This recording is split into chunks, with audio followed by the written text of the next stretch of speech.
Fala galera, tudo bom? Vamos começar agora a resolver as questões que eu passei na semana passada, que é sobre questões de um autor, sobre um autor muito polêmico, citado pra caramba nos dias de hoje. Se chama Karl Marx, filósofo alemão, pensador alemão, fundador também da sociologia. Por que ele é tão polêmico? Porque ele está toda hora aí aparecendo na boca do próprio presidente da República, dos seus familiares e do guru da família Bolsonaro, que é aquele que se diz filósofo, apesar de não ser formado em filosofia, Olavo de Carvalho, que diz que o Brasil ele é dominado pelo que ele chama de marxismo cultural, que após o fim da ditadura militar, em 1985, os marxistas tomaram todas as instituições de ensino e é ali que eles aplicam suas ideias e tentam aplicar a ditadura que eles querem estabelecer na sociedade. Isso é na visão desse autor, né? Esse filósofo sem formação. E é engraçado, porque você falar hoje numa universidade, numa escola, sobre o Marx, as pessoas já ficam assim na sala de aula, né? Sabia que esse professor queria isso. Mas ninguém fala quando você está citando Platão, ninguém fala, sabia que o professor queria instaurar uma monarquia com reis filósofos governando a sociedade. Ninguém fala isso. Quando você cita um autor que trata como natural parte da vida da sua época a escravidão. Ninguém fala escravocrata, quer reinstaurar a escravidão abolida no Brasil em 1888. Mas se você citar Marx, meu Deus do céu, né? Ano passado eu tinha uma aluna numa escola que a gente falava em sociologia, os autores citavam Marx e ela começava a rir. Sabia! E é engraçado que nas universidades, no próprio curso de filosofia, onde o Marx estudou, o Olavo de Carvalho não, mas o Marx estudou, você faz filosofia e você se forma sem nunca ter lido um parágrafo de Marx. Grande parte dos professores não passam nada sobre esse autor, apesar dele ser considerado um dos mais importantes na área de humanas e na história da humanidade. Então vamos pegar as questões que eu passei para vocês na semana passada. Vamos trabalhar a primeira questão da Universidade Estadual do Maranhão, de 2015. Segundo Karl Marx, aspas, o modo de produção da vida material condiciona o desenvolvimento da vida social, política e intelectual em geral. Essa tese resume a sua teoria da história, também denominada de, aí tem as opções, a opção correta, já vou falar, é a letra B, materialismo histórico. Por que eu já estou dando a resposta? Porque nesse vídeo, que não lembrando, ensino à distância, isso aqui é só para enquanto as escolas precisam estar fechadas por causa da pandemia, porque se elas abrirem agora vai se espalhar ainda mais o vírus, né? Vai ser uma proliferação louca, porque nós, enfim, em todos os casos a gente está acompanhando no mundo, está sendo assim, e aqui a gente não tem estrutura nenhuma para abrir com segurança. A gente precisa tá estudando, botando alguma matéria em dia para poder fazer as provas, né? Então, por isso esses vídeos, né? Eu falei no primeiro vídeo que, às vezes, no próprio enunciado da questão do vestibular, já tem a resposta. Só que qual o problema? Muitas vezes, nessas questões, usam palavras que o aluno não sabe. Como, por exemplo, materialismo, condiciona, produção da vida material. O que é isso? O que quer dizer produção da vida material para Marx? Então, assim, vou tentar botar, eu separei aqui 4 pontos do pensamento dele para a gente trabalhar rapidinho. Já está com 4 minutos do vídeo. Primeiro, ele faz para a gente compreender o que seria essa produção da vida material. Ele faz uma oposição entre materialismo e idealismo. Como assim? O que seria idealismo? Para ele, um autor que ele vai utilizar a dialética de Hegel, filósofo também alemão, preciso como fosse dar uma cambalhota nessa dialética de Hegel, virar ela de cabeça para baixo. Por quê? Fazia parte do que ele chamava de idealismo. O fato da gente ter a ideia de uma coisa, por exemplo, ideia do que seria o mundo, não quer dizer que o mundo vai ser assim ou que ele é assim. Não é o fato de eu achar injusta a nossa conta de água ser alta para a gente ter essa água que é disponibilizada, que as pessoas podem, por exemplo, que elas, pela injustiça está aí, que as pessoas vão sair na rua e protestar contra o preço da água ou contra a privatização da água, que a água é um direito de todos, então como vai ser vendida assim para uma empresa. Não é porque isso é uma coisa absurda, do meu ponto de vista, que as pessoas vão concordar com o meu ato. Não é o fato de ter mais casa abandonada do que gente na rua, precisando de casa, que faz com que as pessoas concordem que as pessoas devam ocupar os espaços vazios abandonados. Então, a gente não pode, no fato de a gente pensar algo, nosso pensamento não determina como esse mundo vai ser. O que vai fazer esse mundo ser assim é o meu movimento, junto com o de outras pessoas, criando uma força política capaz de modificar esse mundo, tornar ele próximo da minha vontade. Agora, existem vários fatores objetivos para ele que permitem isso ou não. Então, o que ele está falando? Que o pensamento, uma teoria, esse conjunto de ideias que precisam ser feitas sobre a sociedade, sobre o mundo, precisam partir não do que eu acho do mundo, mas de como o mundo é. Né? Eu tenho que partir não da minha noção de justiça, de verdade, de beleza, de liberdade, mas sim de como é que as pessoas criam esse mundo. Então é isso que ele chama de base material, que é o quê? As relações de trabalho.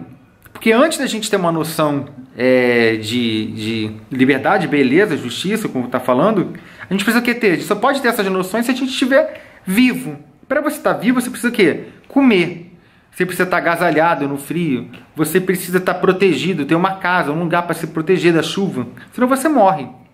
Então a construção da vida material é isso. É a construção da nossa vida, do que faz a gente estar vivo. É o pão, é a água, é a comida, é a roupa. Como é que as pessoas se organizam para produzir isso tudo que elas precisam para viver? Então, para a gente conhecer uma sociedade, primeiro nós temos que conhecer como as pessoas se organizam para fazer isso, como as pessoas trabalham, como são as relações de trabalho entre as pessoas.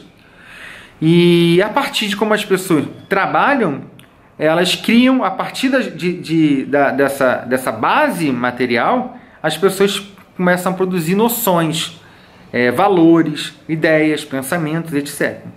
Não quer dizer que esses pensamentos, essas ideias, esses valores não determinem a nossa própria comida, a nossa própria roupa, nosso próprio corpo. Não é assim. Né? Mas isso tem uma diferença aí, é como se fosse um prédio. Né? O Marx ele faz uma separação. A gente tem uma infraestrutura, que é onde está a economia, onde estão as relações de trabalho, onde está isso, fazer o pão, fazer a casa, fazer a vida, e a superestrutura, que seria a superestrutura ideológica, as ideias, os valores, as noções que cada sociedade tem. Né? Então, para a gente conhecer uma sociedade, a gente precisa primeiro entender como é que se constrói essa infraestrutura, essa base material. Então, para isso, a gente não precisa ir analisar como é que as pessoas acham, o que elas acham da sociedade, mas primeiro, como elas fazem a sociedade ser assim, como é que elas trabalham, como é que a gente se organiza para trabalhar. Então, a primeira questão é isso, é entender o método dele de estudo da sociedade, que a gente vai conhecer como materialismo histórico, parte de entender, buscar a matéria. Então, a produção da vida, né? Como as pessoas se organizam para trabalhar. A forma como elas trabalham, para ele vai condicionar, condicionar o quê? Ela vai ser uma condição, né? Ela é uma condição para as coisas existirem. Ela determina, influencia as nossas ideias, nossa forma de viver. O fato de você trabalhar 10 horas por dia entregando um panfleto na rua uruguaiana e depois pegar o trem e ir para Santa Cruz, vai influenciar muito a sua forma de pensar, de achar as coisas, o seu comportamento, a sua maneira de educar seus filhos. Ela vai ser o que? Ela vai influenciar você. Você não pode, por exemplo, se você trabalha 10 horas por dia e mora em Santa Cruz, você não vai conseguir assistir um filme iraniano às 8 horas no cinema de Botafogo. Por quê? Porque você não pode, você tem que voltar para casa, você tem que cuidar dos seus filhos, você tem que alimentar, você está cansado pra caramba. Uma série de fatores, né? Então, é isso. Número 2. Ele utiliza um método que é conhecido como dialética. O que seria a dialética? A dialética, ela tem seus atores na filosofia, que seriam a origem, os fundadores da dialética e tal. Desde Heráclito, a gente pensa que a dialética, ela estuda a sociedade em movimento, o mundo em movimento, né? Tudo flui, tudo se movimenta, tudo se transforma, tudo é dialética para ele, né? Então, assim, a sociedade, todas as sociedades, elas acabaram, elas começaram, nasceram de outras sociedades, de outros sistemas sociais, que eles tiveram conflitos, acabaram e deram origem a outros sistemas. No feudalismo ele acabou, entrou em ruína, e dali nasceu o capitalismo. Assim como para o Marx, o capitalismo vai entrar em ruína, deveria ser sucedido, né, vir depois o socialismo, na visão do Marx. Então, outra coisa, tudo está em movimento, tudo é histórico. Para você saber como o capitalismo é preciso compreender também por que ele se tornou esse sistema que está aí há tanto tempo, né? Como é que a burguesia se estabeleceu como classe dominante? Como é que o capital conseguiu suplantar, ser mais forte do que outras formações, como por exemplo, o próprio feudalismo, né? Por que a fábrica industrial ganhou mais força, mais poder, conseguiu acumular mais riqueza do que a antiga propriedade feudal da terra? Aquele feudo, grande feudo, que tinha sua organização, a sua forma de ser, a sua intenção. Então a gente precisa da história, para a gente poder conhecer melhor o presente e saber para onde a gente pode ir. Porque toda a sociedade é histórica, toda a sociedade se transforma, ela começa, acaba, se movimenta. Então, primeiro, para a gente conhecer a sociedade, temos que partir do que as pessoas fazem, não do que elas acham que fazem, né? De como elas trabalham, produzem a vida. Depois, compreendendo noções históricas, né? Como é que a gente chegou até isso, como a gente chegou até aqui, né? Ela tem uma história. E entender que essa história, essa dialética, e ele pega de Hegel isso, ela tem um esquema. Na visão do Marx, a sociedade já se movimenta, toda a sociedade vai se movimentar a partir de uma tríade. Uma oposição entre uma tese e uma antítese que resulta numa síntese. Como a gente traduz isso para pensar a sociedade? Na visão do Marx, por exemplo, a nossa sociedade capitalista, ela tinha uma contradição entre o proletariado, né, essa classe que produz a riqueza, que trabalha, por não possuir fábricas, empresas, terras, herança, só resta o que para elas estarem vivas? Trabalhar. Por elas não terem meios de produção, elas precisam vender sua força de trabalho para a burguesia, que vive na riqueza às custas, segundo Marx, da exploração do trabalho do proletariado. Então o patrão, ele é rico porque o trabalhador produz para ele.